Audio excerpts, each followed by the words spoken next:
But why do I always feel like I'm in the twilight zone? And I always feel like somebody's watching me, and I have no privacy.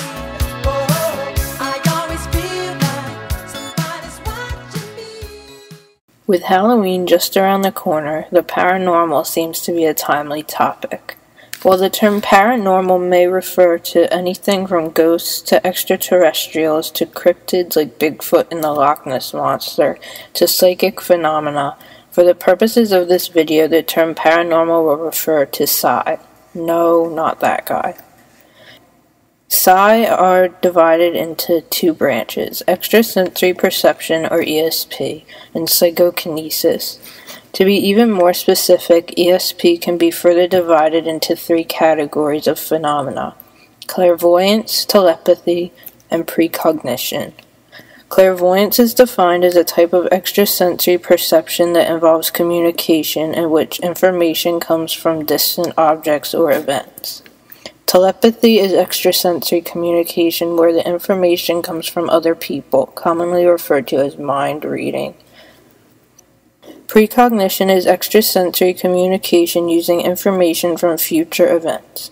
This includes premonitions and presentiments, which are manifestations of information about future events in the form of dreams or emotion. Psychokinesis is the hypothetical ability to influence the outcome of events using only one's mind. Many people don't believe in these paranormal phenomena, and for good reason. They all seem to flout established and tested laws of science. However, paranormal claims are still widely investigated because a large percentage of people still swear that they either believe in or have actually experienced these paranormal phenomena. In a 2001 poll, almost 3/4 of Americans indicated that they believed in at least 1 out of 10 different paranormal items, which included ESP, clairvoyance, telepathy, ghosts, astrology, and others. These significant percentages, along with the fact that if paranormal phenomena were to exist, they would unseat many established scientific practices, have made many researchers believe that continuing to study and investigate paranormal phenomena is a worthwhile pursuit. Much of the modern perception of the paranormal probably has its roots in the Victorian age, when spiritualism gained a foothold in both the United States and Europe. Seances with mediums became a commonplace occurrence, though many mediums were eventually caught cheating. Some also thought that spiritualism was a mental retort against new, groundbreaking, and standard questioning theories such as Darwin's theory of evolution. Following this upswing in spiritualism and belief in the paranormal, J.B. and Louisa Rhine of Duke University decided to found the field of parapsychology, which is, according to the Rhine Research Center, the scientific study of consciousness or mind in its basic nature and potency. They coined terms like ESP, clairvoyance, telepathy, and precognition. They tested people for these ESP abilities and collected case studies and reports from various people who claimed to have experienced these phenomena. No experiments thus far, the Rhines' research or otherwise, have been able to irrevocably prove the existence of paranormal phenomena.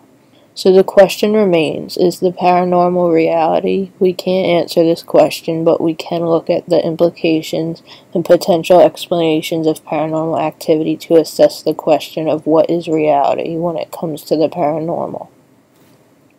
Perhaps the easiest explanation, aside from trickery and cheating, is that people who report having paranormal experiences are simply experiencing hallucinations, illusions, or other psychological tricks that our brains can play on us. In these cases, paranormal experience could technically be considered reality for those who experience them, if reality is seen as an individual's own world perception, as opposed to an all-encompassing single reality that we all operate within. If something is perceived to be real by an individual's brain, then for all of their intents and purposes, isn't it? On the other hand, there is the possibility that paranormal phenomena actually do exist and operate on a macro level independent of any one person's perception of a singular reality. If this is the case, it would have many implications for both science and the individual mind. Blind experimentation, which is very useful in science, would suddenly have its reliability questioned. And would our own senses of self ever be the same? How would we act differently if we knew, for instance, that some people may be able to see our every thought, motivation, and plan for the future? Would we demand that the so-called paranormally gifted should use their powers to act as real-life superheroes of sorts? Our entire existence is founded on the premise of 5 senses that we can use consciously, and the limitations of those senses. Our individual perceptions of reality would surely change if the paranormal were proven to not be so para after all.